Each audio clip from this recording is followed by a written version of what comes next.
말씀드리면 어,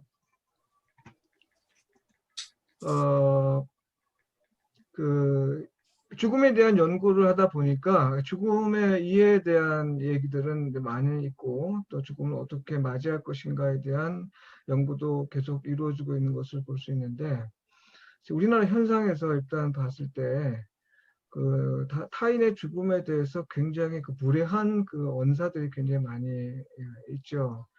예를 들어서 일본의 후쿠시마에 지진이 났을 때나 호주의 산불로 인해서 엄청난 많은 피해가 있을 때나 또 우리나라 정치 현장에서 부가 참시 같은 그런 타인의 죽음에 대해서 정치적으로 그렇게 이용하고 또 함부로 말하는 그런 일들을 많이 겪게 되는데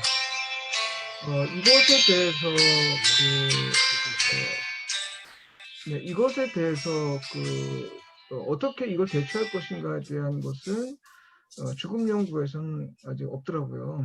다만 이제 죽음의 정치학이라는 의미에서 죽음이 정치적으로 이용되고 있다라고 하는 문제의식이 있는데 실질적으로 무례한 그러니까 죽음을 말하는 방식에 있어서 굉장히 무례함에 대한 비판적인 성찰은 특히 학문적 성찰은 없었어요. 그래서 제가 이제 죽음 교육에 대한 전반적인 부분을 훑어봤습니다. 엄청난 많은 책들을 좀 논문들을 들여다봤는데 우리나라 현재 죽음 교육의 현장에서는 모두가 다 스크루지 효과에 기대고 있습니다.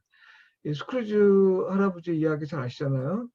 네, 스크루지가 아주 고약한 인생을 살고 있다가 자기 마지막 때의 환상을 보고 이제 환상을 본 다음에 이제 각성해서 새로운 삶을 살게 됐다. 뭐 이런 얘기인데 그런 것을 이제 스크루지 효과라고 봅니다.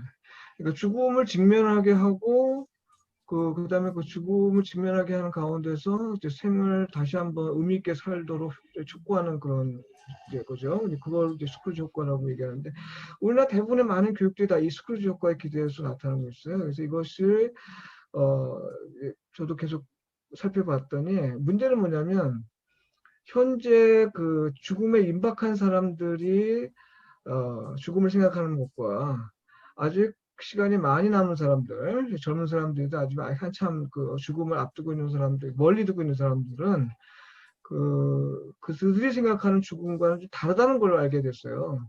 그러니까 임박한 사람이 죽음을 생각하는 것과 그 다음에 아주 시간을 두고 죽음을 생각하는 사람과는 좀 다르다. 느낌이, 경험이 다른데 실존적 경험이죠. 죽음에 대한 실존적 경험이 아주 차별화되어 있는 다 차이가 있음을 제가 발견하게 되고 그러면 이 스크루지 효과를 기대고 있는 죽음 교육은 결국 죽음을 한참 남아있는 사람들을 향한 것이지 결국에는 죽음에 임박한 사람들한테 별 도움이 안 되는 라는 걸 이제 발견하게 됐고 그래서 이것을 비판을 이제 하게 됐고요. 그 두 가지죠. 이제 스크루지 효과에 기대는 한국의 죽음 교육을 비판하면서 또 하나는 죽음을 함부로 이야기하는 것에 대한 아무런 대처 방안이 없는 상태에서 그것에 대한 대안으로 이제 제가 연구를 하게 됐습니다. 그러니까 두 가지 관점이죠. 포인트가. 그래서 이제 제가 그 부분들을 좀 읽어나가도록 하겠습니다. 처음에 들어가면서부터는요.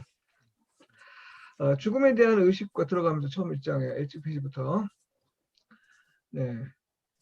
죽음에 대한 의식과 태도에서 변화가 현저하게 나타나고 있는데요. 저항하고 배제하고 회피하던 죽음에 대해 사회는 순응하고 표현하고 또 심지어는 적극적으로 환영하려고 하고 있습니다. 죽음을 매개로 인간을 표현하고 인간다움을 드러내려고 한다. 죽음에 관한 생각을 인간을 이해하고 또 삶의 변화를 위한 동기와 근거로 삼는다. 죽음의 의미는 생물학적인 차원을 넘어 실존적 및 철학적으로 새롭게 조명되어 죽음이 더는 삶의 대적이 아니다. 의미 있는 삶을 위해 없어서는 안 되는 것으로 인지되고 있다. 죽음을 말함으로써 삶을 말하고 죽음에 관해 성찰함으로써 삶의 의미를 심화하고 외연을 확장한다. 죽음을 외면해서는 인간과 세상의 진실을 말하기 힘든 시대가 되었다. 대중매체에서 회자하는 죽음 인문학은 죽음에 대한 인간학적 각성을 의미한다.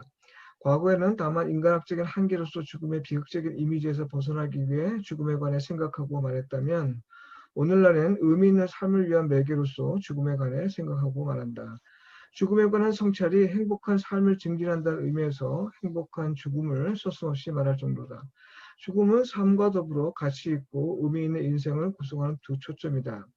그리고 행복한 삶을 위해 삶을 중심으로 하는 연구 경향에서 죽음을 중심으로 하는 연구 경향으로 바뀐 것을 그 언어학적 전환에 빗대어 그 죽음학적 전환, 사나톨로지컬 턴이라 말할 수 있겠다.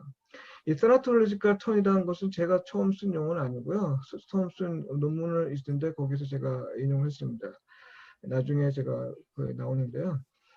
그런데 죽음의 재발견 물결이 시간이 갈수록 더욱더 거세지는 상황에서 죽음학적 전환기에 합당한 죽음 교육이 없고 또 죽음을 함부로 말하는 일을 만나는 건 이해하기 쉽지 않다. 특히 죽음을 함부로 말하는 일은 일부 정치적 대중집회에서는 흔하고 대중문화에서나 일상에서도 종종 발견된다. 이는 유족의 마음을 아프게 할 뿐만 아니라 주변 사람들의 눈살을 찌푸리게 한다. 기독교계에서도 예외는 아니다. 예컨대 일본과 호주 등지에서 천재지변으로 인명 및 재산 피해가 발생했을 때 코로나19가 세계적 대유행이 되었을 때 적지 않은 수의 그리스도인은 주저하지 않고 하나님의 섭리 혹은 세상에 대한 하나님의 심판을 언급하였다.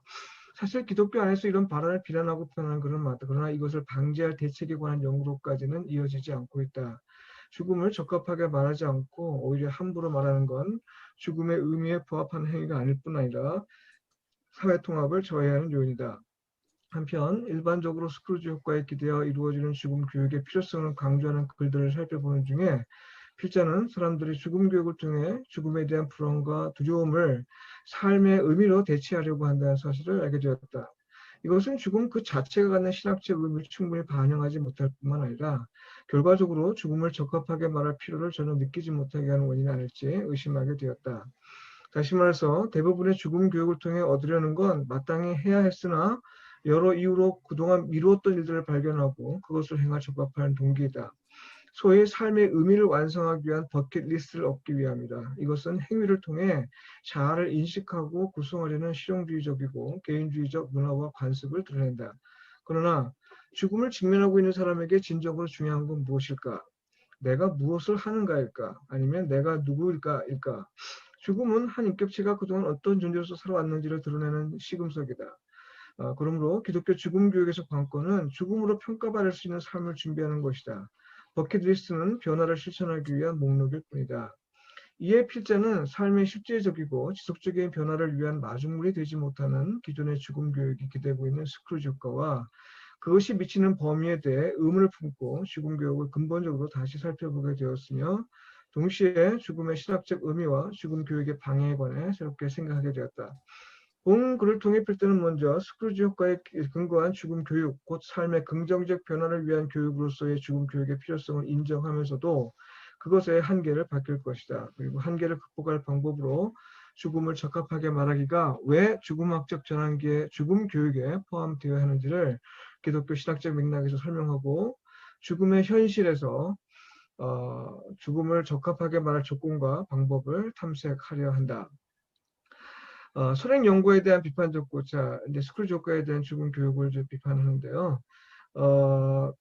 기독교에서 죽음을 이해하고 또 교육하는 시도는 비록 명백하게 나타나 있지는 않아도 이미 구약 성경에서 찾아볼 수 있다는 점에서 기독교 태동 이전부터 있었다고 말할 수 있다. 다만 죽음을 체계적으로 교육하는 일과 관련해서 볼 때 그 필요성과 목표 그리고 프로그램을 개발을 위한 연구는 없지 않으나 교육 현장에서는 여전히 누럴 커리큘럼은 이제 강조했었지만 이제 교육 과정을 통해 마땅히 학습되어야 할 내용을 소홀히 여기거나 아예 가르치지 않는 지식, 태도, 이런 행동 양식을 가리켜서 누럴 커리큘럼, 영교육 과정 이렇게 얘기합니다.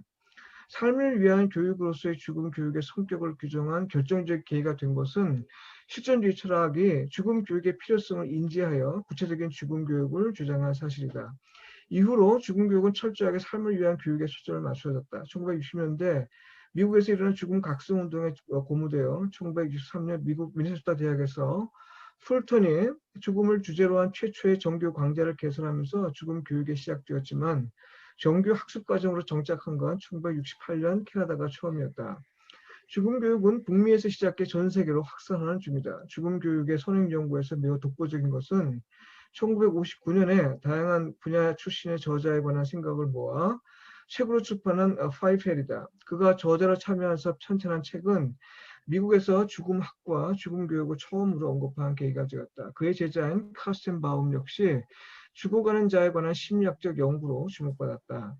죽음을 인생의 마지막 성장 과정으로 말한 큐블러-로스는 죽어가는 자를 대상으로 심리학적인 연구를 하였는데 그녀는 죽어가는 과정이 5단계를 거친다는 사실을 규명하여 죽음과 죽어감에 대한 사회적인 인식을 확산하고 죽음 교육의 필요성에 대한 공감대를 형성하는 데 크게 공헌했다. 그리고 독일 출신의 예수의 신부로서 일본에서 40여 년간 활동하면서 삶을 위한 교육으로서의 죽음 교육이 일본에서 정착하게 된 결정적 계기를 제공한 알퐁스 데켄의 연구도 죽음 교육에서 높이 평가된다. 그는 큐블러-로스가 말한 죽어가는 5단계에 희망과 기대로 이루어지는 6번째 단계를 추가했는데 이것은 기독교 죽음 교육의 가능성을 제시한 매우 의미 있는 공헌이라고 생각한다. 그는 여러 책을 통해 오늘날 많은 죽음 교육에 관한 연구에서 출발점을 삼고 있는 죽음 교육의 성격을 규정했다. 곧 그는 죽음 교육이 죽음 이해 교육, 죽음에 대비하는 교육, 삶의 의욕을 북돋는 교육, 그 비탄과 애도 교육이라는 점을 분명히 했다. 죽음학이 도입되기 전에도 죽음 이해와 관련한 연구는 역사와 철학과 심리학 그리고 종교학에서 꾸준히 진행되었다. 웰빙에 이어 웰다잉으로 대중적 관심이 옮겨지는 경향에서 볼 수 있듯이 죽음에 대한 관심은 전방위적으로 확산하고 있다. 특히 교육학, 보건학, 의학, 복지학 등에서는 죽음의 의미 자체를 성찰하기보다 실천적 과제에 전념하면서 죽음 교육의 필요성을 밝히는 연구가 많다. 그래서 교육의 필요성을 입증하기 위한 설문 자료 연구 및 죽음 교육의 효과를 검증하는 실험, 그리고 각 세대에 적합한 교육 모델을 개발하기 위한 사례 연구에 비중을 두고 있다. 이 연구가 굉장히 많아요. 근데 이거 엄청난 많은 논문을 제가 읽어내려고 애를 먹었는데 아무튼 그 전체적으로 정리하다 보면 결국 살아있는 자에게 어떻게 의미 있는 삶을 살게 할 것인가 하고 죽어가는 자에게 죽음을 두려워하지 않게끔 이렇게 교육하는 거 딱 2가지로 딱 정리할 수 있어요. 그렇게. 대한민국에서 죽음 교육의 필요성을 강조하는 주장의 공통점을 살펴보면 죽음 교육 이후에 효과를 확인하기 위해 실시하는 설문조사를 통해 죽음 교육이 삶의 질을 향상하고 삶을 새롭게 보는 안목을 열어준다는 사실을 확인하면서 죽음 교육의 효과를 입증하려는 연구가 대부분이다. 이런 죽음 교육이 부재하고 또 죽음 교육의 효과를 의심하는 학교 교육 현실을 반영한다. 그러니까 학교 교육에서 전혀 죽음 교육이 없다 보니까 죽음 교육이 얼마나 효과 있는가 하는 이런 설문조사 연구가 아주 주를 이루고 있습니다. 그 죽음 교육이 의미 있는 삶을 위해 중요함에도 아직도 정규적인 교과 과정으로 채택되지 않았기에 죽음 교육의 스크루지 효과를 입증함으로써 죽음 교육의 필요성을 설득하려는 교육공학적 전략이다. 특히 어린 이와 청소년에게 죽음을 인지하는 능력이 확인되고 또 죽음 교육 후에 삶의 의미에 관한 관심이 높아질 뿐 아니라 삶에 대한 태도도 바뀌어 자살 예방에 효과가 있다는 사실이 확인됨으로써 죽음 교육은 평생 교육의 성격을 갖게 되었다. 특히 교육의 성격과 관련해서 볼 때 죽음 교육은 대개 온전한 삶의 의미를 실현하도록 돕는 죽음에 대한 준비 교육에 집중되어 있다. 생을 긍정하고 삶의 의미를 실현하며 바른 가치관을 형성하는 데 죽음 교육이 도움된다 판단하에 세대별 적합한 죽음 교육의 프로그램을 개발하기 위한 연구가 대부분이다. 제 비판적 고찰은 아까 말씀드린 대로 그렇게 크게 지금 얘기한 대로 죽음 교육 죽음을 임박한 사람을 위한 것과 많이 아프고 시간을 두고 있는 사람과의 차별성이 없애는 거죠. 이게 느낌이 다른데 그런 것들이 많이 있다는 것인데요. 그 다음 페이지 한번 보실까요? 6페이지에 6페이지에 그 2번째 단락에 보면 그 필자의 작품의 죽음 교육에는 3개의 큰 문제가 있다. 하나는 죽음 그 자체에 직면하기보다 대체물을 찾는 일에 전념하게 하고 존재 자체보다는 의미 있는 삶과 이것을 실현하기 위한 행위에 중점을 두는 것이다. 그럼으로써 자아가 행위로 구성된다는 잘못된 인상을 각인한다. 문제는 그렇다고 해서 삶의 변화가 일어나는 건 아니라는 것이다. 그러니까 죽음 교육을 해서 뭔가 삶의 의미에 대한 각성은 주고 있지만 그것이 일시적인 변화는 주고 있지만 실질적으로 장기적으로 볼 때 그 사람이 그렇게 크게 변하지 않는다는 것. 그러니까 스크루지 효과를 기대고 하는 것이 그렇게 장기적인 의미에서 변화를 유발하지 않다는 것이죠. 다른 하나는 죽음 교육을 오로지 삶의 의미를 말할 기회로만 삼음으로써 죽음 상황에서 발생하는 윤리적 문제와 관련해서 올바른 판단을 내릴 수 있도록 돕지 못하는 것이다. 그러니까 그 앞에 그 문제에 대해서 연구가 하나도 안 돼 있어요. 어떤 연구냐면 죽음을 앞두고 멀리 두고 있는 사람들이 의미 있는 삶을 위한 각성을 하고 변화를 결심했는데 그 사람들이 과연 얼마만큼의 그 변화 과정을 충실히 지켜나가고 또 실제로 삶의 변화가 있었는지에 대한 이걸 추적하는 연구가 하나도 없습니다. 제가 보는 안에서는. 그러니까 그 순간에 그 설문조사니까 일종의 실험실 조건이죠. 실험실 조건에 한 교실에다 사람을 모아놓고 설문조사해서 그 결과를 가지고 죽음 교육의 효과를 얘기하는 건데 이거는 장기적인 연구, 그러니까 변화를 위한 연구인데도 추적되는 게 하나도 없는 거예요. 이게 큰 문제인 거죠. 네. 세 번째 마지막 하나는 그 두 번째 그 면에서 죽음의 개인적인 의미에 집중하게 함으로써 죽음의 공적 체험과 공동체적 의미를 간과하고 있습니다. 그러니까 죽음의 사회적 죽음에 대한 측면들을 별로 안 다루고 있다는 거죠. 그래서 억울한 죽음들 이런 것들이 좀 많이 다루지 않고 있습니다. 거의 없습니다. 이 죽음 연구에서. 아까 그 죽음의 정치학에서 조금 다루는데 그것도 깊이 있게 다루지 않고 그냥 억울한 죽음이라는 맥락에서 조금 다루고 있어요. 마지막 하나는 죽음을 함부로 말하는 태도를 막지 못할 뿐만 아니라 죽음을 적합하게 말할 수 있도록 돕는데도 역부족이다. 그 결과는 삶과 죽음을 다스리는 하나님을 인지하지 못하는 것이다. 믿음 안에서 죽은 자와의 관계를 정립하지 못한다. 무엇보다 현대의 죽음 교육으로는 죽음을 잘못 말하는지 아니면 적합하게 말하는지를 분별할 능력을 기대하기 어렵습니다. 죽음을 적합하게 말하는 일은 각종 죽음 상황에 직면해서 혹은 예기치 못한 집단적인 죽음과 관련해서 죽음을 종교적으로 적합하게 말하기 위해서 필요하지만 이미 실천된 종교적 죽음 말하기를 그 정당성과 관련해서 분별하기 위해서도 필요하다. 죽음을 함부로 말하는 현상과 죽음 교육의 세 방향을 보면요. 죽음 교육의 필요성과 방법을 수행 연구를 주면 살펴보면서 필자는 죽음을 말하는 일에서 지금까지 간과되어 온 새로운 사실을 알게 되는데요. 곧 타인의 죽음을 함부로 말하여 고인의 죽음을 폄훼하고 무의미하게 하는 일이 다반사로 일어나는 사회 현상에 대해 속수무책이라는 것이다. 비판적인 문제의식이 없지는 않으나 사자 명예훼손이라는 법적 대응 외에 다른 해결책을 제시하지 못하고 있다. 자, 이런 질문이 생깁니다. 이런 일은 왜 일어나는 걸까? 죽음 교육을 받지 않아 죽음의 의미를 알지 못하기 때문일까? 자기도 죽을 운명임을 깨닫지 못했기 때문일까? 이런 질문에 대한 이제 살펴보면서 쭉 살펴보는데 이제 저는 그렇지 않은 걸 알게 됐어요. 죽음을 함부로 말하는 일은 그동안 죽음 교육이 추구해온 것과는 전혀 다른 맥락에서 일어난다. 죽음을 함부로 말하는 일은 죽음 교육의 철학과 내용 그리고 방법을 숙지한다고 해서 해결할 문제가 아니다. 그렇다면 죽음을 함부로 말하는 일은 죽음 교육과 전혀 무관한 것일까? 전혀 무관하다고는 말할 수 없어도 죽음 교육의 범위에서 다룰 일임에도 그동안의 죽음 교육이 미처 인지하지 못하는 것이죠. 죽음을 간접적으로 경험함으로써 삶의 의미를 새롭게 발견하도록 돕는 것이 죽음 교육에 필요한 첫 번째 이유라면 죽음을 함부로 말하는 일이 다반사로 일어나는 건 오늘 우리 사회에서 죽음 교육이 거듭날 이유이면서 동시에 새로운 방향의 죽음 교육이 필요한 두 번째 이유입니다. 다시 말해서 죽음 이해 및 죽음을 맞이하는 태도의 다양성은 죽음 의미의 다양성에서 비롯하고 또 의미의 다양성은 죽음을 말하는 방식의 다양성과 다양성 상합니다. 따라서 죽음을 어떻게 말하냐에 따라 죽음 인식과 태도가 달라진다고 말할 수 있다.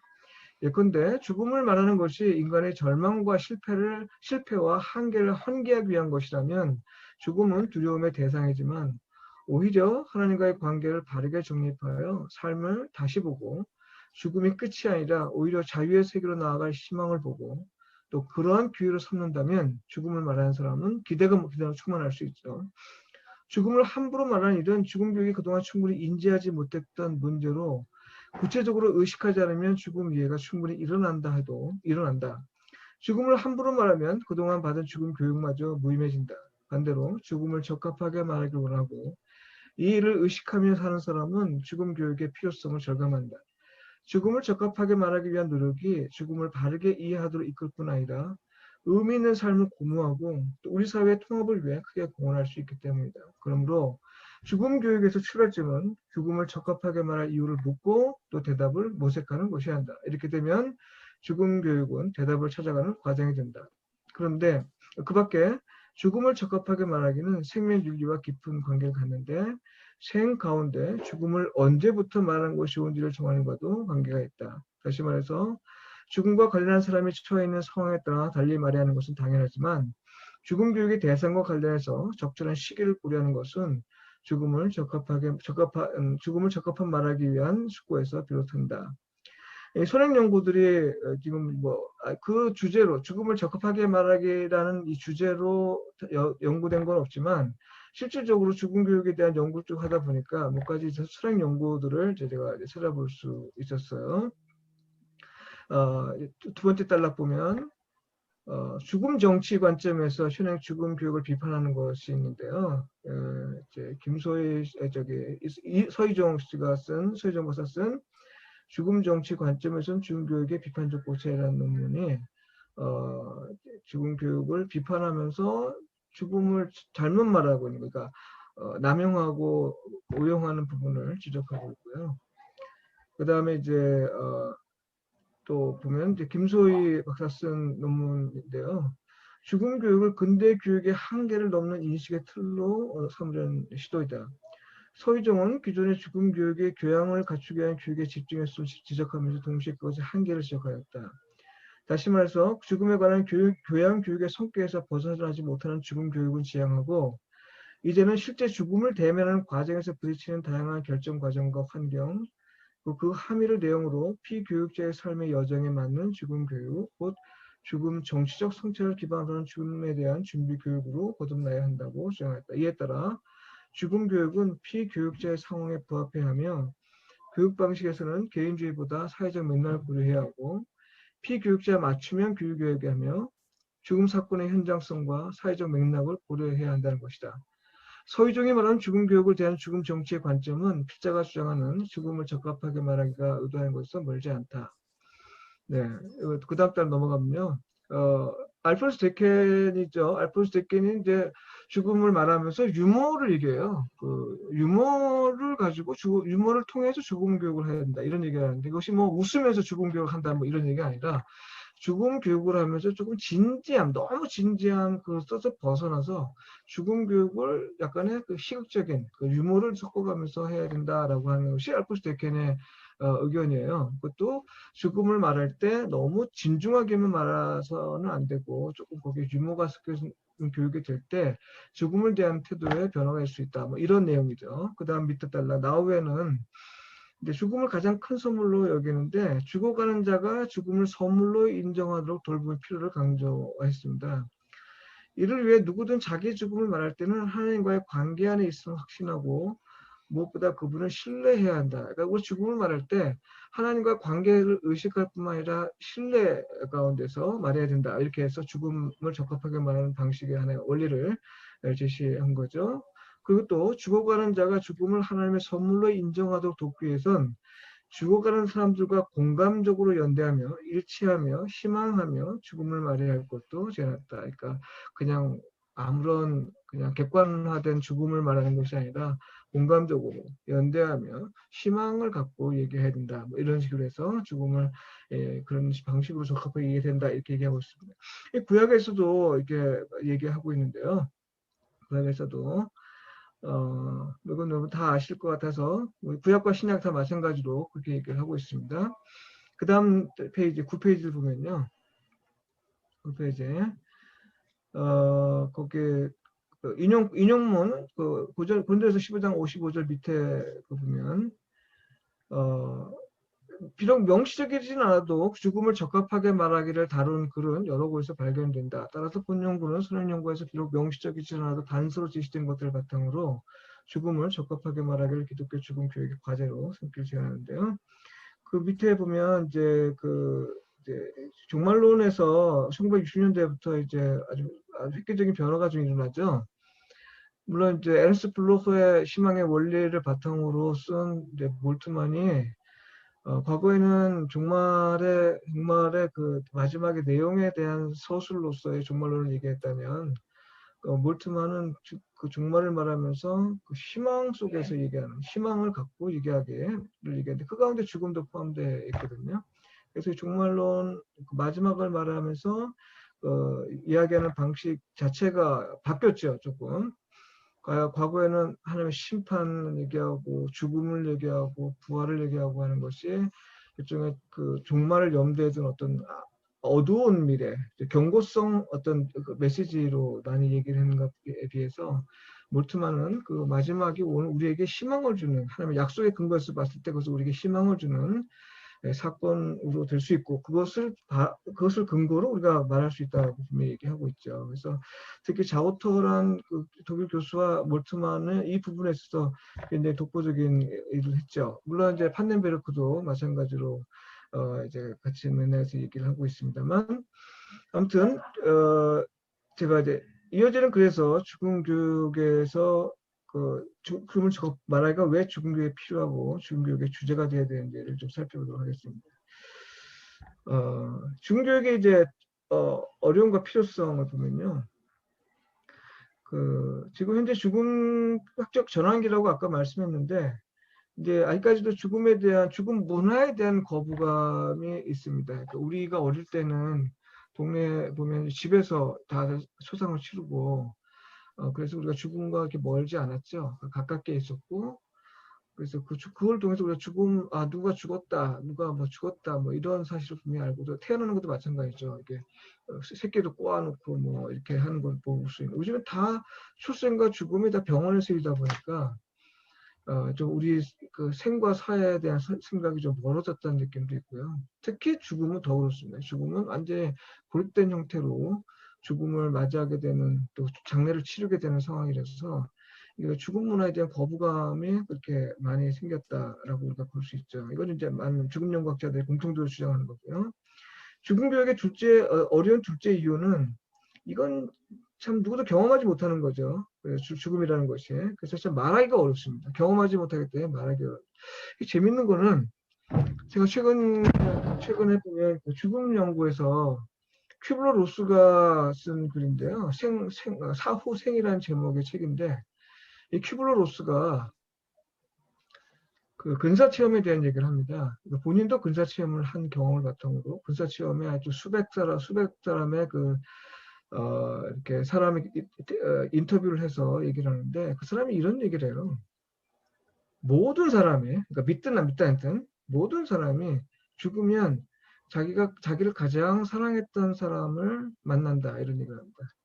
그러니까 근사 체험한 사람도 인터뷰하고 본인도 근사 체험을 하면서 사람이 죽으면 자기를 가장 사랑했던 사람 중에서 먼저 죽은 사람들, 아직 죽지 않은 사람 말고 죽은 사람이 자기를 마중 나온다 이런 얘기를 합니다. 이 굉장히 좀 충격적인 얘기인데요. 그러니까 죽음을 경험한 사람이라는 거죠. 일종의 말하자면 그런 사람들이 이제 그렇게 얘기하는 내용을 보는데 이런 사람들의 얘기를 마지막 사후생이라는 짜막큰 책으로 큐르로스가 얘기하고 있습니다. 이거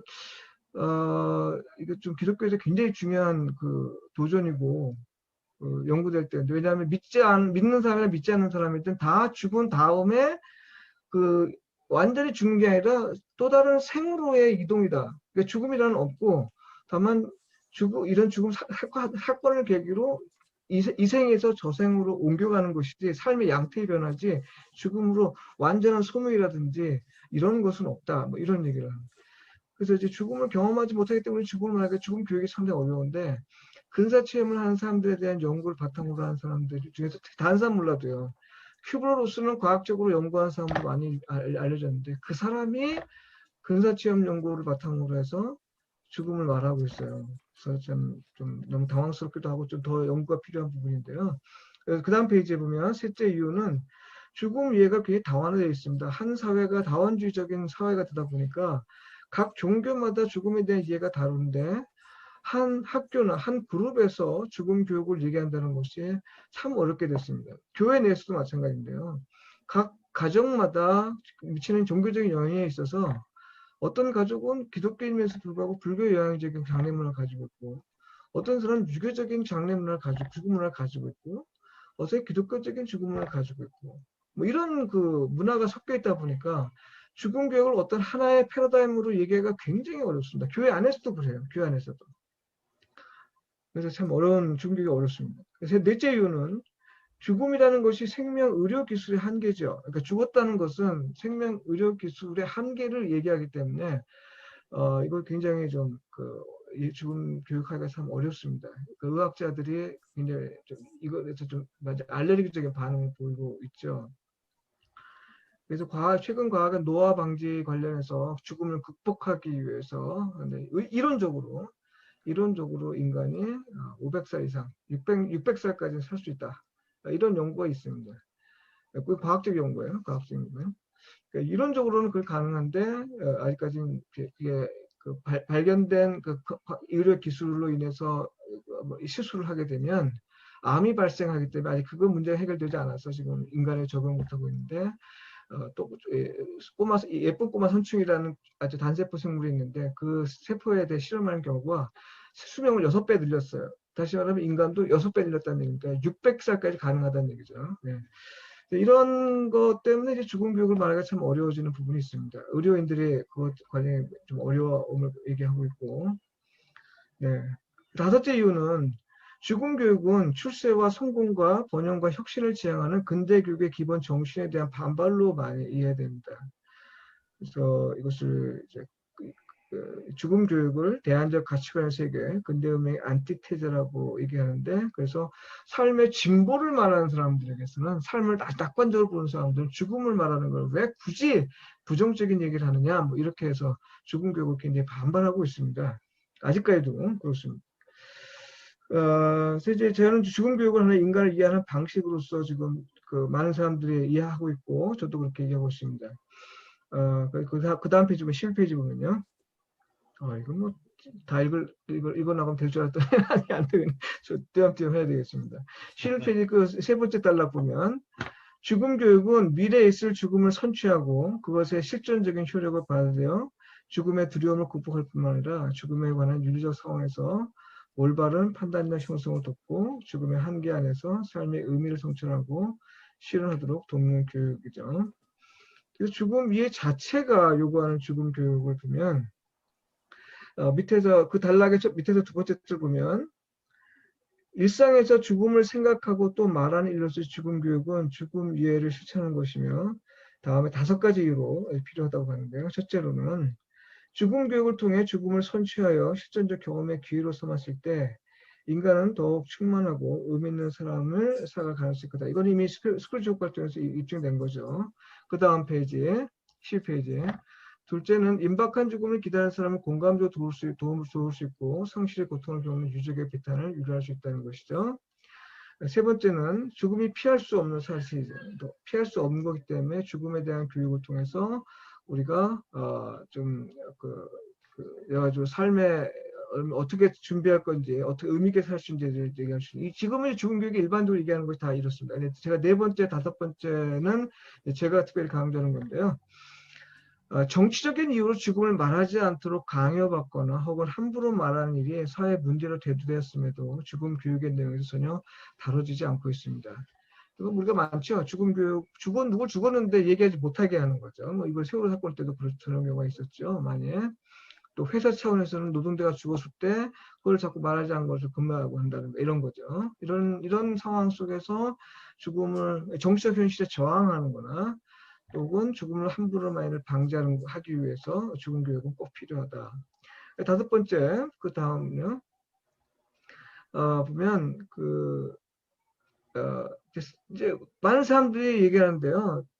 죽음 교육이 이 땅의 삶을 위해서 필요하다라고만 얘기합니다. 그 한정에서. 근데 이제 제가 사도 바울의 고린도서 15장 19절에 보면 만일 그리스도 안에서 우리의 바라는 것이 다만 이생뿐이면 모든 사람 가운데 우리가 더욱 불쌍한다이라 이렇게 얘기하는데 이 얘기를 다양하게 해석할 수 있지만 저는 사도 바울이 이생에 초점을 두고 모든 걸 다 거기에 초점을 맞춰 해석하는 것에 대한 하나의 비판이라고 봅니다. 그래서 사도 바울의 말은 기독교 죽음 교육을 이 땅에서 잘 살기 위한 것으로만 보는 태도에 경종을 울리는 것으로 보게 되는데요. 다시 말해서 기독교 죽음 교육은 이생에서 행복한 삶을 위해서 필요할 뿐만 아니라 죽음 자체의 신학적인 의미를 위해서 필요하다. 죽음은 그리스도인의 인생에는 삶과 죽음의 틀을 넘어 제3의 가능성이 있다는 사실은 죽음 교육이 부활 교육이어야 한다는 사실을 역설합니다. 이것이 교육의 필요성이다. 5장이다. 그러니까 제가 아까 4번째하고 5번째 두 가지 초점을 맞춰 이 글을 쓰게 됐는데요. 네 번째는 아까 얘기한 대로 정치적인 의미에서의 죽음을 말하지 않으려고 하는 것. 네, 그런 부분을 우리가 어떻게 대처할 것인지. 두 번째로는 죽음 교육이 그냥 삶의 의미 있는 삶을 위한 삶을 준비하는 그런 죽음 교육인데 그것이 아니라 부활 생명을 위한 교육이 되어야 된다. 이것을 제가 강조하는 겁니다. 네. 자, 그 다음 페이지 보면요. 신학적 문제로서 죽음 교육. 이거는 이제 아까 얘기한 대로 비판을 4가지로 제가 몇 가지로 좀 얘기한 겁니다. 첫 번째, 스크루지 효과를 아무런 조건 없이 받을 수 없습니다. 여기에 대해서 우리가 비판을 해야 되는데요. 그다음 두 번째는 죽음을 생각하고 말해도 죽음의 현실이 마음을 와닿지 않는 사람들, 네, 그거 기대효과가 별로 없어요. 그러니까 죽음에 임박한 사람들한테는 죽음의 교육이 별로 의미 없게 다가오는 사람들이 참 많이 있습니다. 셋째는 삶을 알차고 보람있게 산다고 해서 행복한 죽음을 맞이할 것이라는 기대가 신학적으로 얼마나 정당한지 의문이다. 그러니까 우리가 이 땅에 살면서 알차고 보람있게 살면 행복한 죽음을 맞이할 것이다 라고 사람들은 얘기하고 있는데 그것이 신학적으로 얼마나 정당한지에 대해서는 이거는 한번 생각해 볼 필요가 있다는 거죠. 네. 근거가 없다는 얘기입니다. 네 번째로는 기독교 신학 개념으로서 죽음과 부활은 서로를 밀어내죠. 성경에서 죽음은 죄의 결과이고 하나님의 심판을 하게 되는데요. 그래서 죽음은 비록 피할 수는 없다 해도 환영할 만한 것은 아니죠. 성경에서 죽음이 긍정적으로 언급되는 때는 언제나 하나님의 구원과 용서의 은혜를 말하는 맥락이 있었죠. 이런 맥락에서 죽음은 sacrifice고요. 계시죠. 그러나 그러면 관건은 충만한 삶의 의미를 얻기 위해 죽음을 긍정적으로 맞이하는 것과 예수께서 원수인 죽음을 이기고 부활하셨다라고 고백하는 부활신앙이 그리스도의 삶에서 통합하는 방법을 찾는 것이 필요합니다. 그래서 삶과 죽음의 통합, 이것이 분리되고 완전히 분리돼서 서로 상호 관계가 없다는 것이 아니라 삶과 죽음의 어떤 통전성, 네, 그것을 좀 생각해 볼 필요가 있다는 거죠. 여섯째는 이제 제가 특별히 강조하고 있는 건데 하나님의 행위로서 존엄하게 여겨져 할 죽음이 남용되고 있다. 그러니까 죽음이 상업적 이익을 위해 부당하게 소비되는 것은 물론이고 죽음을 생각하고 또 말하는 일이 행복한 죽음은 물론이고 의미 있는 삶을 가능하게 한다는 이유로 죽음은 실체에서 한창 벗어난 이미지로 탈바꿈했다. 의미 있고 보람된 삶을 위한 매개로 대성화되어 있다. 특히 죽음을 자기 편의에 따라 소비함으로써 죽음의 공동체적 의미가 상실되었다. 그러나 만일 죽음을 하나님의 행위로 여기고 죽음의 의미를 개인적 차원의 사회적 배경뿐 아니라 죽음을 말하는 사람과의 관계를 고려해 이해된다면 혹시 다른 분야에서 몰라도 기독교에서는 지금처럼 함부로 말하지 못할 것이다. 저는 이제 이 6가지 이유로 죽음을 신학적 문제로 인지하고 연구 과제로 삼을 것을 제안하는데 특히 5번째, 아까 6번째 마지막 한 거를 제가 좀 강조하는 게 있습니다. 그래서 죽음을 말할 이유를 보면요. 그 단락은 제가 전체 다 읽어보겠습니다. 네. 죽음 교육은 일반적으로 죽음에 대해 준비하고 죽음의 의미를 이해하고 유족의 비탄을 위로하고 아도하는 교육, 죽어가지를 돌보는 의료인을 준비시키는 교육, 죽음과 관련해서 발생하는 윤리적 상황에서 올바른 판단을 할 수 있도록 돕는 교육, 그리고 죽음의 공포와 불안에 대응하는 교육으로 이루어진다. 이것이 중요하다는 사실을 모두가 인정한다. 그러나 이런 교육으로는 오늘 우리 사회에서 타인의 죽음과 관련해서 수명이 떠올라 눈살을 찌푸리게 할 뿐 아니라 사회적 통합을 방해하는 문제를 인지하지도 또 해결하지도 못한다. 여론에서 자주 회자하는 타인의 죽음을 함부로 말하는 태도를 염두에 두고 하는 말이다. 유족들에게 흡사 부관 참시로 여겨질 정도로 이것이 가져오는 충격과 또 사회적으로 미치는 부정적 영향을 생각할 때 죽음 교육과 관련해서 반드시 비판적으로 검토할 문제이다. 예컨대 자살에 관한 사회적 요인을 배제하고 오로지 현실 도피로만 이해하거나 타인의 죽음을 비인격화하여 보도하거나 이유 없는 무차별 살해 피해자인 여성의 죽음을 성차별의 시각으로 보는 태도, 노동자의 죽음을 구조적으로 보지 않고 단순히 개인의 부주의로 인한 사고로만 여기는 태도, 그리고 광주 민주화운동 희생자나 세월호 침몰 사건 희생자 등의 죽음을 오로지 정략적 이해관계만을 바탕으로 말함으로써 죽음의 의미를 아전 인수로 해석하고 고인의 명예를 훼손한 것은 물론이고 유족에게 큰 상처를 주는 데 우리가 자주 일어나고 있다. 게다가 죽음을 함부로 말하는 일은 이것을 지켜본 사람들로 자기 죽음 후에도 같은 비난이 쏟아질 수 있다고 생각하기에 죽음을 두려워하게 만들 요인이다. 망언에 가까운 이런 식의 발언은 왜 일어나는 걸까? 죽음 이해가 부족했던 까닭일까? 체계적인 죽음 교육이 없었기 때문일까? 그런 면이 전혀 없진 않으나 필자의 관찰에 따르면 더 큰 이유는 다른 데 있다. 무엇보다 삶과 죽음을 다스리는 하나님을 생각하지 않고 또 인간의 존엄성을 반영하지 않고 말하는 것이며 이와 더불어 죽음을 말할 때 함께 고려해야 마땅할 배경 상황 및 인물에 대한 공감과 역사의식이 부재했기 때문이다. 죽음 자체의 의미와 공적 차원의 맥락 그리고 인간 존엄성이 배제됐다는 말이다. 존엄성을 무시하고 공감적 상황 이해가 결여하고 또 역사의식의 부재는 죽음을 대상화함으로써 남용하게 되며 또한 죽음 이해가 아무리 풍부하다 해도 죽음을 적합하게 말하지 못하게 한다. 죽음은 보편적으로라도 죽음을 말하는 상황에 따라 달라지기 때문이다. 사실 죽음을 말하는 방식은 공적으로 결정되기도 하지만 기억이라는 매개를 통하기도 한다. 대부분은 인간의 선택이다.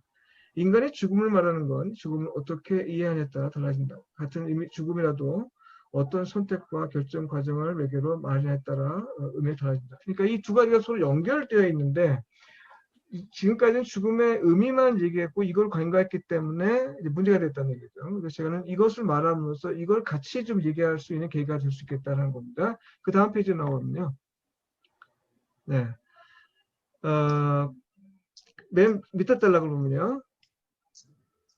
죽음을 적합하게 말하는 방식을 성찰하는 것이 죽음 교육의 과제가 되어야 될 이유 6가지를 제가 얘기했는데 첫째, 타인의 죽음을 함부로 말하고 고인의 죽음을 평가절하하면 유저에게 큰 상처를 주는 거죠. 둘째, 사회적 통합을 방해한다는 거고요. 셋째, 이것이 죽음을 적합하게 말하는 사회적 과제가 될 때 의미 있는 삶을 위한 자극을 받고 넷째, 이런 경험을 통해 자기 죽음에 대해서도 비슷하게 말해줄 수 있다는 불안과 염려로 자기 죽음에 대한 두려움을 갖게 삶의 의미를 돌아보게 되고 다섯째, 죽음을 포괄적으로 이해해야 죽음을 적합하게 말할 수 있게 죽음 이해가 편협해지는 것을 막을 수 있고 여섯째, 죽음을 적합하게 말하는 길이 삶과 죽음을 다스리는 하나님을 바라게 말하는 길이기에 그렇다. 즉 죽음을 적합하게 말하기 원하는 사람은 죽음의 의미는 물론이고 죽음을 둘러싼 배경에 관한 지식 그리고 하나님 지식을 포괄하는 죽음 교육의 필요성을 절감하게 됩니다. 그래서 이제 죽음의 교육 방식의 관계는 이제 제가 좀 이제 교육학적 관점에 썼는데요. 그 다음 페이지 하나 더 있고 제가 이제 마치도록 하겠습니다.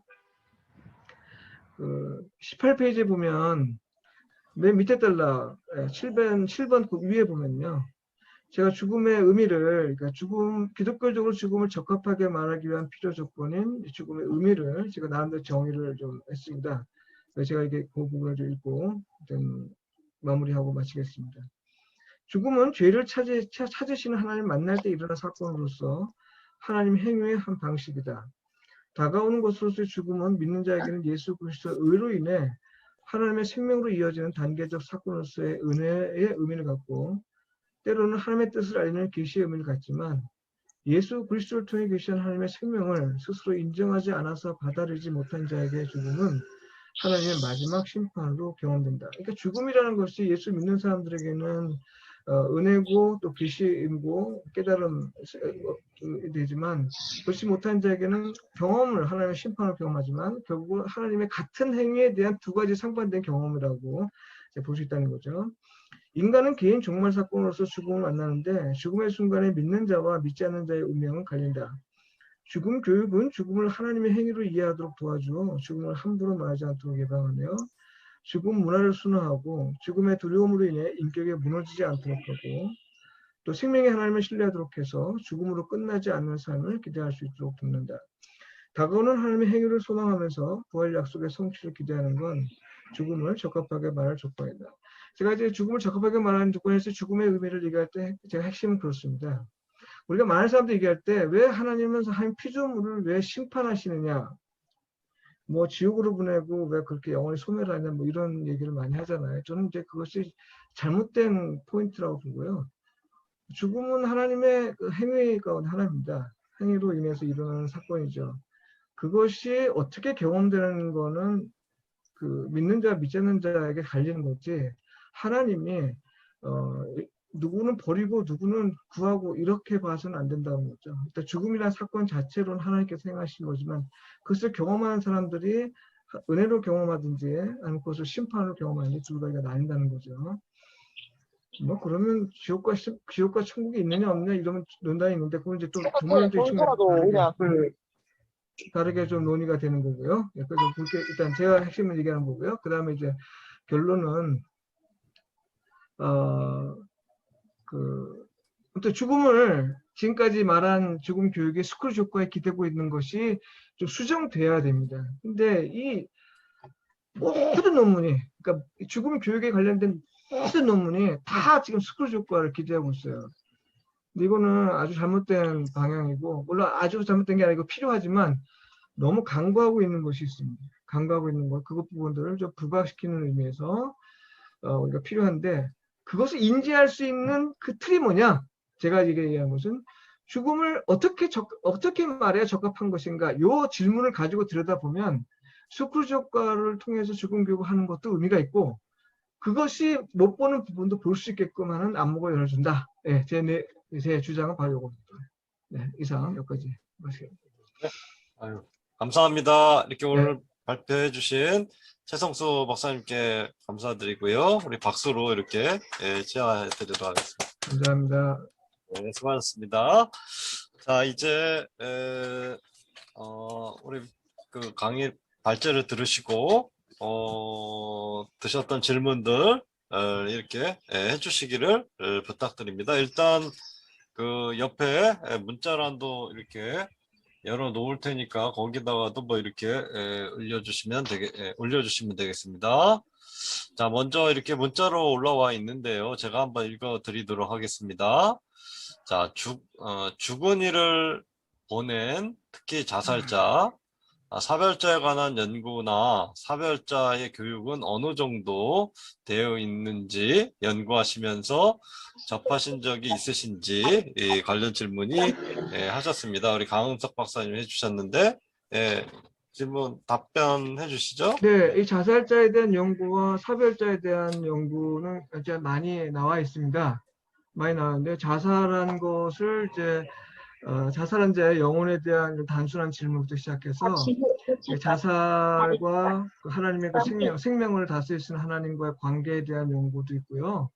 그 다음에 자살한 유족에 대한 애도에 대한 연구도 있고, 자살자를 보는 그 잘못된 시각에 대한 비판적인 연구도 있고, 그런 연구들이 많이 있습니다. 그러니까 사별자도 마찬가지로 특히 애도에 관련된 연구, 애도를 어떻게 할 것인지, 또 자살자들이 다시 회복할 수 있도록 어떤 식으로 도와줄 수 있는지에 대한 연구도 많이 되어 있습니다. 네. 네, 좋습니다. 또 다른 질문 있으시면 해주시기 바랍니다. 네, 우리 정홍열 회장님 질문해 주시죠. 워낙 죽음이 그 의미가 다양하기 때문에 성경 안에서도 좋은 죽음의 케이스도 있고 또 어떻게 보면 또 죄에 대한 심판으로서의 그 죽음도 말하고 하기 때문에 참 쉽게 말하기가 어렵죠. 네. 그래서 일단은 첫 번째 질문은요. 그러면 우리가 과연 좋은 죽음을 어떻게 말할 수 있을 것인가? 좋은 죽음은 어떤 죽음이 좋은 죽음일까? 답이 간단할 것 같기도 하고 또 뭐 복잡할 것 같기도 하고요. 또 하나 연이어서 질문 드리고 싶은 거는 지금 우리 최 박사님 그 글 중에 어떤 부분은 그 어떤 이제 논지는 제가 알겠는데 좀 이제 디테일한 부분에서는 약간 좀 일치가 안 되는 좀 설명이 있어서 제가 조금 질문을 드리는데요. 한 14쪽 어간에서 이런 말씀을 하셨어요. 좋은 죽음을 맞이하기 위해서는 삶을 알차게 살면 된다라고 생각하는데 그거는 아니다. 라고 말씀하셨는데 그 다음에서는 삶과 죽음의 통전성을 우리가 함께 견지해야 된다라고 하시거든요. 사실은 오늘 하신 얘기는 이제 오늘 하신 논문은 고전적인 말로 제가 한번 바꿔보면 죽음 교육은 원래부터 있었던 메멘토 모리고 그 다음에 이 좋은 죽음을 맞이하기 위해서 했던 것들은 아르스 모리엔디고 삶을 알차게 살기 위한 것은 아르스 비벤디였거든요. 네. 그래서 사실은 중세부터 말하면 너무 중세 기독교에서 아르스 모리엔디를 하는 그 경향에 대해서 종교개혁자들은 아르스 비벤디가 실질적으로 잘 죽는 것이다라고 가르쳐 왔기 때문에, 그래서 제가 생각하기에는 좋은 죽음은 잘 사는 사람이 맞이하게 되는, 잘 살았던 사람이 맞이하게 되는 죽음이 좋은 죽음이고, 이 죽음의 형식은 상관없어요. 그게 뭐 병사건 사고사건 뭐 어떤 그 죽음을 형식을 맞이하든지 간에 일단 죽음 자체를 인생을 정말 의미 있고 잘 산 사람이 맞이하는 죽음이 궁극적으로 좋은 죽음이 아니겠느냐. 그런 면에서 좋은 삶과 좋은 죽음은 함께 연결되는 것인데, 그렇게 보면 안 된다라고 말씀하신 것이 제가 조금 이해가 조금 잘 안 돼서. 네네. 네, 뭐 아주 제가 말씀드린 지금 제가 현재 논문 연구하는 주제를 지금 말씀하셨다고 보는데, 제가 죽음의 이유에 대한 연구를 지금 하고 있는데요. 사실 오늘 그걸 사실 발표하려고 했어요. 근데 그게 아직 발표되지 않고 지금 발표 준비하고 있기 때문에 그걸 발표하면 그쪽에서 또 거부하고 해서 제가 발표를 못했는데요. 일단 내용상을 얘기를 한다면, 좋은 죽음 있고 의로운 죽음이 있습니다. 의로운 죽음, 좋은 죽음, 의로운 죽음, 보통 이렇게 얘기하는데요. 그 다음에 이제 억울한 죽음이 있고 뭐 여러 가지가 있는데, 일단 좋은 죽음, 의로운 죽음인데 죽음에 붙어 있는 형용사에 대한 부분들은 살아있는 자들이 붙이는 겁니다. 죽은 자가 붙이는 게 아니고요. 살아있는 자들이 붙이는 건데, 죽음 그 자체에 대한 평가는 아닙니다. 죽음 그 자체의 평가. 그러니까 그 사람이 죽기까지 선하게 살았다, 죽기까지 의롭게 살았다, 죽기까지 뭐 억울하게 살았다, 이렇게는 얘기할 수 있지만 죽음 그 자체가 좋다, 의롭다, 뭐 억울하다라고 말할 수 없다는 거죠. 왜냐하면 죽음 그 자체는 이미 하나님의 심판이게, 하나님의 소관이라서 죽음 그 자체에 대한 거는 우리가 말할 수 없고, 다만 그 사람이 죽기까지 어떻게 살았느냐에 관련해서 우리가 얘기할 때 좋은 죽음, 의로운 죽음, 억울한 죽음을 말할 수 있을 것 같아요. 그러면 그렇게 좋은 죽음, 좋게 사는 삶, 의롭게 살았던 삶, 이런 삶이 바로 죽음 이후에 죽음의 평가를 영향을 미치느냐, 이건 불가능하다는 거죠. 그건 하나님의 심판에, 주권에 달려 있는 문제이기 때문에, 우리가 이 땅에 살면서 아주 억울하게 비참하게 살다가 죽었다 하더라도 하나님께서 그 죽음과 관련된 아주 우리가 기대하는 거 다른 기대를 할 수 있고요.批判하실 수 있다는 생각을 해볼 수 있고, 이 땅에서 아주 행복하게 사는데 하나님 앞에서 전혀 다른 평가를 받을 수 있는 거죠. 부자 나사로의 대표적인 경우가 그렇고, 예수 그리스도의 죽음도 그렇죠. 그러니까 베드로가 그 죽음에 대해서 예수 그리스도가 누구냐라고 할 때, 저는 그리스도 살아계신 하나님의 아들이라고 얘기했을 때, 예수님께서 베드로에게 성령께서 너에게 가르쳤다라고 칭찬하면서도, 그 죽음을 막으려고 할 때 예수님이 베드로에게 사탄아라고 표현하거든요. 그러니까 이 죽음 그 자체가, 예수님의 죽음 그 자체로 볼 때는 굉장히 비참한 죽음이고 아름답지 않고 아주 처참한 죽음이지만, 그건 하나님에게서 전혀 다른 평가를 받게 되는 거죠. 죽음 그 자체는. 저는 그런 점에서 제가 여기서 말하는 거는, 좋은 죽음 자체가 곧 죽음 교육에서 뭐 죽음에 대한 뭐 이렇게 평가, 뭐 아까 말씀하신 그 부분은 이런 맥락에서 얘기한 겁니다. 우리가 어떻게 살았든지 그것이 하나님께서 하시는 죽음에 대한 평가에 어떤 영향을 미치느냐는 부분은 우리가 말할 수 없고, 다만 우리가 볼 때는 의로운 죽음은 하나님의 뜻에 합한 삶을 살았든지, 아니면 공적인 이익에 기여하며 공헌하며 죽었든지, 살신성인의 정신에서 그렇게 할 때 우리가 의로운 죽음이라고 말할 수 있겠다. 또 선한 삶도 하나님 뜻에 합다든지 아니면 이 사회에 기여를 했던 삶을 우리가 선한 삶을 살았던 것을 볼 수 있죠. 그러나 그 자체가, 죽음 자체가 선하다 혹은 죽음 자체가 뭐 억울하다, 이렇게는 말할 수는 없겠다 하는 겁니다. 그런 주에서 제가 말씀드린 겁니다.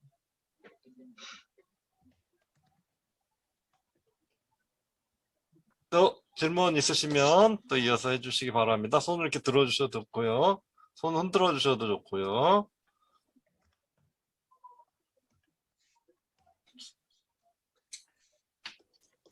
네. 그럼 저도 한 가지 좀 질문 드리고 싶은데요. 저는 이제 발제를 쭉 들으면서, 뭐, 비슷하게 이제 우리 교수님들도 생각하셨을 것 같은 부분인데요.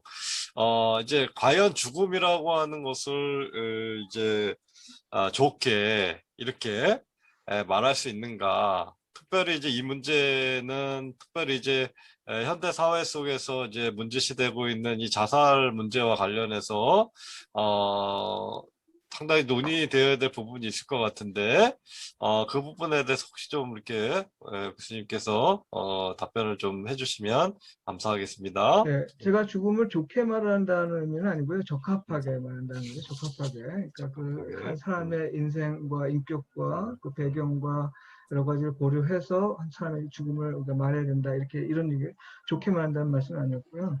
이 자살자에 대한 연구를 보면 뭐 대부분들이 그러니까 우리 기독교 신학적인 측면에서 연구된 거 보면 이 자살과 하나님의 생명 창조 이 관계에 이 갈등 관계를 푸는 데 초점을 많이 맞춰져 있어요. 그리고 자살자의 가족들 중에서 기독교인 같은 경우는 카톨릭 같은 경우는 벌써 아예 저주받은 자, 지옥 가는 자로 딱 못 받고 있기 때문에 그런 사람들 경우에 어떻게 가족들을 위로할 것인지 이런 초점을 맞춰 있고 개신교도 마찬가지로 여전히 자살을 하나님 앞에 죄를 진다고 해서 그 죽은 영혼에 대해서 가족들의 그 갖는 부담감이 크고 슬픔이 크다 보니까 자살이 하나님 앞에서 어떻게 평가되는지 네, 이런 포커스로 초점을 맞춰져 있어요. 그 자살도 죽음인데 스스로 죽는 거잖아요. 스스로 죽음을 선택하는 거죠. 아까도 말씀했지만 그 우리가 죽기까지의 어떤 삶을 사는 거와 죽음과의 관계는 좀 분리되어 있습니다. 이게 그러니까 영역 자체가 제가 볼 땐 그렇습니다. 그래서 자살한 자의 죽음 자체까지도 하나님의 소관입니다. 죽음에 대한 평가는. 다만 자살하기까지의 과정에서 이 부분들은 저는 사회적 책임이라고 봐요. 그러니까 아까 말씀 제가 억울한 죽음에 대한 연구를 지금 하고 있는데 억울한 죽음을 그럼 우리가 가만히 있어야 되느냐? 죽음이 하나님께 소관이면 그러면 억울하게 살았던 사람들, 그걸로 인해서 죽은 사람들에 대해서는 어떻게 대처해야 되느냐? 이 문제가 제기되잖아요. 저는 그렇게 봅니다. 제가 성경을 보면서 재밌는 걸 봤는데 뭐 알고 있었던 하지만 이제 죽음 연관해서 새롭게 제가 눈을 뜨게 된 부분인데 그 아수르와 바벨론에 대한 하나님의 심판을 하실 때 이사야서에 보면 아수르와 바벨론을 심판하시잖아요. 근데 제가 질문이 있었어요. 왜 심판에 이스라엘과 유다를 치기 위해서 쓰셨던 심판의 도구로 쓰셨던 그 아수르와 바벨론을 하나님께서 왜 또 치시는가? 이런 질문이 생겼어요. 그래서 다시 한번 막 들여다봤거든요. 근데 그게 재밌는 게 이런 게 나와요. 그들이 허용한 것 이상의 행위를 한 거예요. 그러니까 심판의 도구로서 하나님께서 그들을 사용했는데 하나님께서 원하시는 행동은 이만큼인데 이만큼을 한 거예요. 그러니까 불의하게 착취하고 불의하게 죽이고 하는 거죠. 이것에 대해서 하나님께서 심판하시더라고요. 그래서 제가 이 죽음 연구를 이거 빗대서 제가 봤을 때 그 살아온 과정까지의 연구는 어떻게 살아왔는지에 대해서는 무관하고 죽음은 하나님께 맡긴다 하더라도 그러면 억울한 사건으로 인해서 죽어간 그 이유, 억울함을 유발한 그 이유에 대해서는 우리가 어떻게 해야 되느냐 하는 거죠. 여기는 우리가 사회적 책임을 공감해야 된다고 해요. 연대의식을 가지고. 그래서 그 죽음에 이르게 된 그 원인들을 제거하기 위한 노력들은 우리가 공적인 책임으로 우리가 해야 되고 다만 그 죽음이 억울하다고 말할 수 없겠다는 거예요. 근데 이 억울하다라고 혹은 슬프다라고 하는 이 죽음은 죽음에 대한 그 무섭적인 생각이 좀 들어있어요. 뭐냐면 죽은 후에 한이 맺힌다. 원혼이 돼서 떠돈다. 뭐 이런 생각들이 그 억울한 죽음을 말하는데 종교적 배경을 갖고 있다는 것이죠. 그렇기 때문에 우리가 그런 종교적 배경에서 벗어나서 기독교적인 측면에서 본다면 죽음 그 자체는 하나님께 맡기되 죽음에 이르게 하는 그 원인에 대해서는 우리가 사회적 책임을 공감해야 되고 공적 책임을 져야 된다 생각을 합니다. 그러니까 원인도 규명해야 되고 이런 거죠. 그래서 자살 같은 경우도 자살한 사람의 영혼에 대해서는 하나님께 맡긴다 하지만 자살에 이르게까지의 모든 것들은 사회적 책임 속에서 우리 기독교인들이 공적 책임을 공감하면서 좀 지내야 되지 않겠는가. 네, 그렇게 네, 생각합니다. 네, 감사합니다. 예. 자, 우리 최광진 교수님께서 질문해 주셨는데요. 전쟁 등과 같은 극한의 상황에 놓인 자들의 죽음, 즉 원치 않는 죽음에 대해서 과연 어떻게 적합하게 말할 수 있을까 하는 네. 질문을 주셨는데요. 네, 네, 이 원치 않는 죽음도 사실은 억울한 죽음, 그러니까 불의한 죽음, 억울한 죽음이 포함되는데 특히 전쟁 상황은 조금 특별하죠. 이 전쟁 상황은 나라, 국가라는 이제 거대한 시각의 거대한 집단에 의해서 동원돼서 이제 나가잖아요. 근데 이 국가 이데올로기죠. 그러니까 전쟁이라는 것이. 근데 국가에 속한 사람으로서 의무적으로 참여해야 될 그런 것 때문에 참여하잖아요. 내가 안 가면 그건 병역 의무 위반도 뭐 처벌을 받고 뭐 이것이 되니까 어쩔 수 없이 가게 되는데 그 과정 속에서 우리는 다른 사람을 죽이기도 하고 또 내가 죽기도 하잖아요. 이런 의미에서 내가 원하지 않는 죽음을 내가 유발하기도 하고 원하지 않는 죽음을 내가 당하기도 하는 경우가 생깁니다. 이런 경우는 우리가 죽음을 우리가 적합하게 말하는 방식에 있어서 그 국가라는 차원을 우리가 생각을 해볼 필요가 있을 것 같아요. 아까도 했지만 죽음의 정치학이라는 차원에서 보면 이거는 사실은 죽음을 이용한 거죠. 국가가 정치적으로 그 군사력이라고 해서 하나의 힘 단위로 보지만 그 군사력을 이용해서 결국 죽음을 유발시킨 거잖아요. 이건 죽음 정치학에서 얘기한다면 죽음을 이용했다고 합니다. 이용했다. 죽음을 이용했기 때문에 우리가 이것에 대해서도 아까 얘기했지만 죽음 정치에 대한 비판적인 노력이 우리에게 필요한 거죠. 그 죽음 자체는 유족 입장에서 굉장히 억울하죠. 슬프고. 그러나 그렇게 죽었다고 해서 그 영혼이 뭐 어떻게 뭐 잘못되거나 그런 건 그렇게 말할 수는 없는 거고요. 하나님께 우리가 맡기는 거고. 다만 그 죽음에 이르기까지 국가적 책임은 우리가 철저하게 규명해 볼 필요가 있죠. 그렇기 때문에 우리가 평화를 추구하고 평화를 위해서 노력해야 되는 이유는 국가가 죽음을 정치적으로 이용하지 않도록 방해하는 역할을 한다고 생각해요. 그래서 전쟁 나기 전에 우리가 평화를 위해서 더 노력할 필요가 있다 이렇게 생각을 합니다. 네, 감사합니다. 네. 자, 우리 또 몇 분 또 혹시 질문 있으시면 질문 부탁드립니다. 제가 볼 때 한 10여 분 정도 이렇게 시간 될 것 같아요. 뭐 더 네. 하시죠. 질문 네, 더 더 녹음하시고. 하십시오. 네네. 자, 우리 최승태 교수님께서 네. 질문해 주셨는데요. 발표 논문 안에서도 언급되었지만 근사죽음 연구가 활발한데 그것에 대해서 어떤 견해를 갖고 계신지 이렇게 답변을 요청하셨습니다. 네. 예, 이 군사 체험 관련해서 사실 아까 우리가 다 알겠지만 죽음에 대해서는 죽음을 경험하지 않기 때문에 잘 모릅니다. 그래서 우리가 어떻게 말할 수 있는 건 참 어려운데 군사 체험에 대한 연구들을 보면 다 죽음을 일정한 경험한 사람들이 얘기하는데 그 공통적으로 어떤 현상을 얘기하냐면 유체 이탈을 얘기합니다. 유체 이탈. 그러니까 몸과 분리된 어떤 것이 있다. 만약에 자가 죽은 다음에 깨어나면 그게 다시 돌아오지만 깨어나지 못하면 이제 자기는 가게 된다는 거죠. 아까 얘기했지만 이제 큐블러 로스 얘기에 따르면 자기를 가장 사랑하는 사람 중에 먼저 죽은 사람이 자기를 마중 나온다. 뭐 이런 얘기를 하는데 사실 근사 체험한 사람들의 문제는 사실 신뢰성입니다. 신뢰성. 근사 체험했다고 해서 거짓으로 했던 사람도 밝혀지고 또 근사 체험을 했지만 그것이 중요한 건 신뢰성이에요. 과학적으로 검증이 안 된다는 얘기입니다. 그래서 뭘 말하기가 어려운데 아까 좀 말했지만 이 큐블러-로스의 그 사생학이라는 그 짤막한 책을 한번 여러분 읽어보실 필요가 있는데 거기에 그 과학적인 연구라고 해요. 그 큐블러-로스가 자기의 근사 체험에 대한 연구는 과학적인 연구다. 그래서 과학자들이 왜 생만 연구하고 죽음은 연구하지 않는 거에 대한 혹독한 비판을 합니다. 근데 그녀가 그 마지막 순간에 죽기 얼마 전에 이제 그런 근사 체험에 대한 연구를 쭉 이제 해오면서 상당한 많은 사례들을 이렇게 분석하고 했던 그 연구인데 거기서 얘기하는 근사체험은 리얼한 거죠. 예, 리얼하고 죽음이라는 것은 없고 다만 이 생에서 저 생으로 옮겨가는 하나의 구분점이다. 그렇게 얘기를 합니다. 그래서 제가 뭐 근사체험에 대한 어떤 견해를 말하기는 사실은 좀 어렵고요. 제가 경험하지 않았기 때문에. 다만 근사체험에 대한 연구들을 보면 다 그럴듯한데요. 공통점이 있어요. 아까 얘기했지만 유체이탈, 그다음 빛, 그다음 사랑하는 사람들의 마중나옴. 이것이 아주 공통점입니다. 그래서 그 공통점 빼고 나머지는 다 무슨 그 각기 다른 판타지를 가지고 있는데 신뢰도 문제에서 어느 정도 신뢰할 수 있는지는 잘 모르겠는데 퀴블러-로스는 이 세 가지 관점을 바탕으로 과학적이라고 인정을 하고 있어요. 유체이탈, 빛, 그다음에 사랑하는 사람의 마중나옴. 요거 세 가지가 공통적이라고 합니다.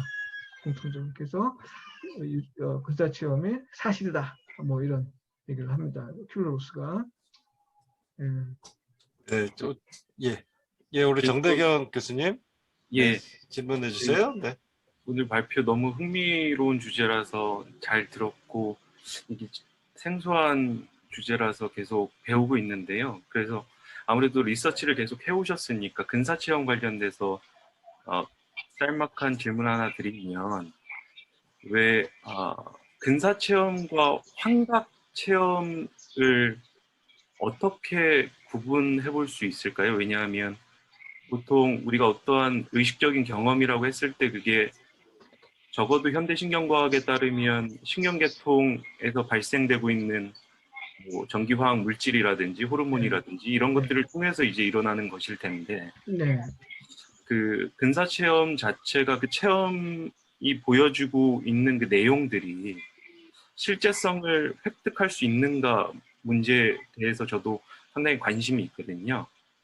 근데 신경과학자들 차원으로 오게 되면 근사체험과 환각체험을 구분하는 걸 조금 어려워하거나 구분되지 않는다라고 이야기할 것 같은 그러한 생각이 들어서 그런 질문 드리고 싶습니다. 저도 그 뇌과학자들의 그 신경과학자들의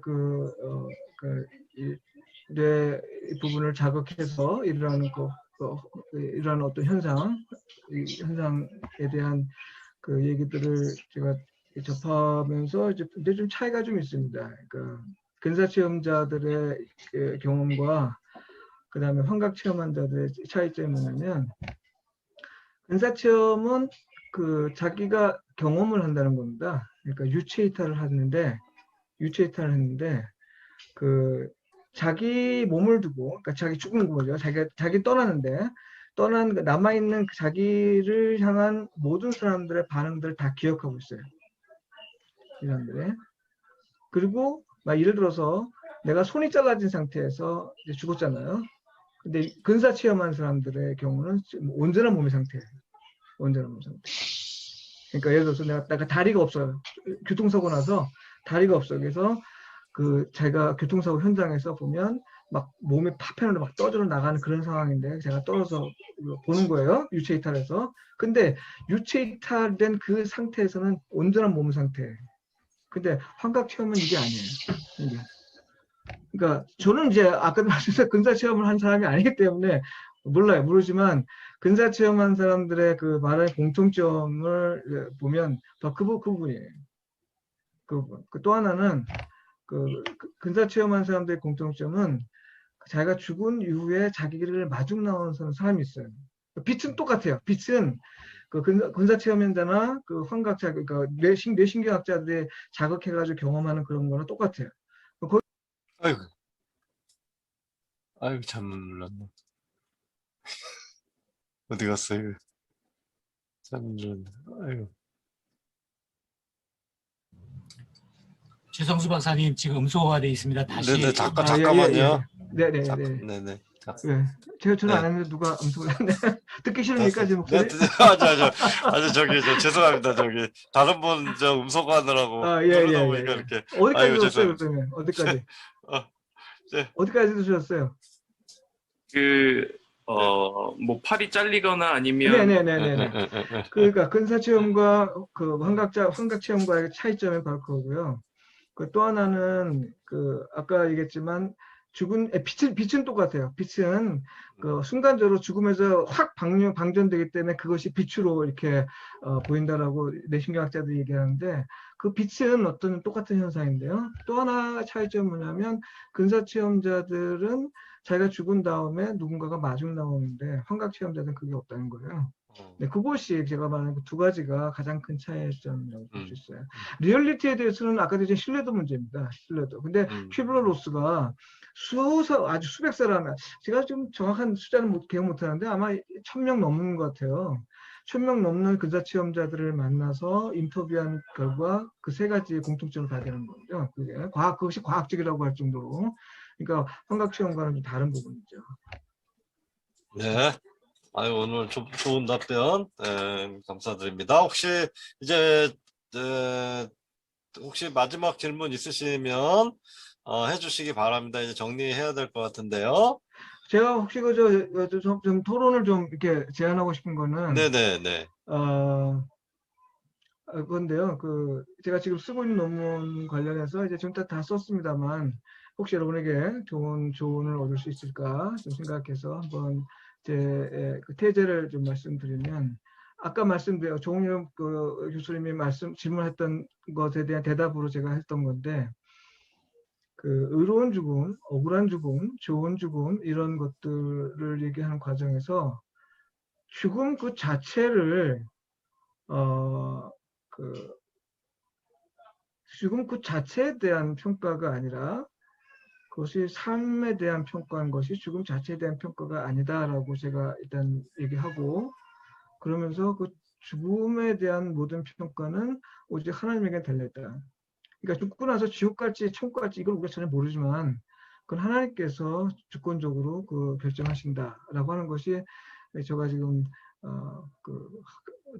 학술적으로 밝히고자 하는 그 부분인데, 종말론적인 측면과 의학적인 측면이나 연결시켜서 하는 부분인데요. 혹시 이 관련해서 혹시 여러분께서 생각하시는 부분을 얘기할 수 있는 게 있으면 좀 들어봤으면 좋겠는데요. 네, 뭐 지금 혹시 또 이렇게 말씀하셨으니까 정은혜 교수님. 정은혜 교수님 해주시죠. 편의상 우리가 죽음과 삶을 나누어서 말하지만 사실 과연 지금 어떻게 보면 이게 계속해서 말씀하시는 게 죽음에 관해서 말하기잖아요. 근데 그 죽음이라고 하는 것이 어떻게 보면 점과 같은 존재인데, 점과 같은 실체인데, 그 죽음이라고 하는 것은 어떻게 보면 삶의 이면이죠. 그러니까 죽음에 대해서 이야기하고 삶에 대해서 이야기하는 게 아니라 우리가 편의상 그렇게 말할 뿐이지 실제로는 어떤 연결된 것이, 죽음에 대해서 말하는 것이 그 삶에 대해서 말하는 것이고, 삶에 대해서 말하는 것이 죽음에 대해서 말하는 것이기 때문에 지금 그거를 엄격하게 구분해서 말한다고 하는 게 어떻게 보면 자칫 모순에 빠질 수가 있다는 거죠. 그래서 이거는 마치 진짜 우리가 흔히 말하는 동전의 양면과 같이, 그러니까 죽음에 대해서 하나님만 이야기한다? 그거는 똑같죠. 삶에 대해서도 마찬가지죠. 우리가 물론 어떤 한 사람의 삶에 대해서 우리가 말하기 해요. 누구는 잘 살았다, 누구는 그지같이 살았다. 똑같이 죽음에 대해서도 우리가 말할 수 있죠. 그러나 그건 우리가 인간으로서 말하는 것이고, 궁극적으로는 그것이 죽음이 됐던 삶에 됐던 하나님이 말씀하시는 거고, 그게 곧 하나님의 심판이죠. 다른 말로 말하면. 그거는 혼돈을 안 해야 되지 않을까 하는 생각을 드립니다. 네. 저는 이제 지금 그 말씀도 동의하는데, 그러니까 저는 이제 제가 가는 논제는 이렇습니다. 그러니까 죽음이라는 것이 그 삶과 동시에 어떤 존재할 그 무엇이라기보다도 죽음은 하나의 힘으로 작용하는 것으로, 그러니까 쉽게 얘기한다면 이거죠. 우리가 어린 아이가 태어나면 그 아이를 돌보면, 생명을 돌보면 사는 거고, 돌보지 않으면 죽는 거잖아요. 그러니까 결국 죽음이라는 것은 삶의 삶의 삶이 제대로 돌봄을 받지 못했을 경우에 나타나는 현상, 그 결과, 혹은 삶의 부정적 형식. 네, 그렇죠. 그렇게 볼 수도 있겠죠. 네, 그래서 이런 그 죽음이 어떤 그런 힘으로서 작용하는 것. 다시 말해 삶을 제대로 돌보지 못하게 만드는 그 무엇에 대한 그 저항, 그것의 극복, 이것이 좀 그리스도 십자가 사건에서 이제 볼 수 있다고 보는데, 이제 물론 이제 거기 설명이 많이 필요하겠지만 제가 간략하게 얘기한다면, 그래서 뭐 저는 죽음과 삶을 두 가지로 나누어서 보는 것보다도 같은 것이지만 같다기보다도 우리가 삶의 어떤 그 생명에 있는 것 가운데서 그 생명을 돌보지 못하고 방치된 상태에서 일어나는 결과들, 뭐 생명을 빼앗는 어떤 그 힘에 대한 그 결과들, 영향들, 네, 이런 것으로서의 죽음을 우리가 얘기할 수 있지 않겠나. 네, 그렇게 저도 공감을 합니다. 예. 음. 네, 좋습니다. 예. 이제 정리를 좀 해야 될 것 같은데요. 어떻게, 예. 혹시 뭐, 최성수 목사님 제안에 대해서 조금 더 말씀하실 게 있으시면, 한두 분 정도 더 이렇게 한번 듣도록 시간을 좀 드리도록 하겠습니다.